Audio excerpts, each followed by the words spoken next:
A medical team in Liberia carries the body of yet another Ebola victim. After burying it carefully, teams return their focus to the living, like this Ebola patient in Guinea.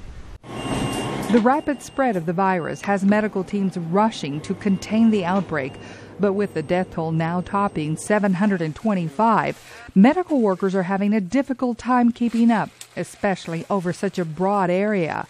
Deaths have been reported in Liberia, Guinea, Sierra Leone, and Nigeria.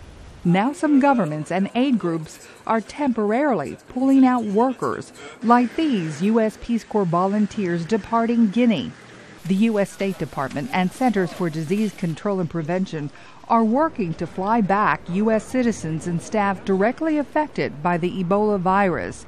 State Department spokeswoman Marie Harf. Every precaution will be taken to move the patients safely and securely, to provide critical care en route, and to maintain strict isolation upon arrival in the United States. The CDC on Thursday warned against all non-essential travel to the countries most affected, Liberia, Guinea, and Sierra Leone.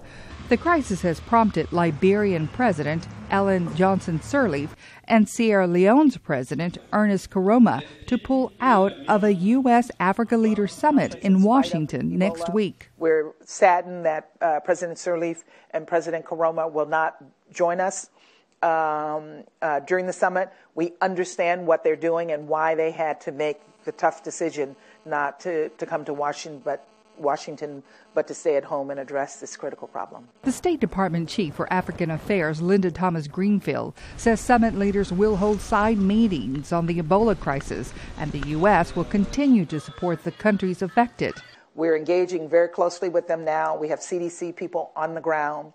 We're providing technical assistance. We're providing equipment. As a sign of growing global concern, the World Health Organization is launching a $100 million joint response plan with West African nations aimed at battling the unprecedented Ebola outbreak.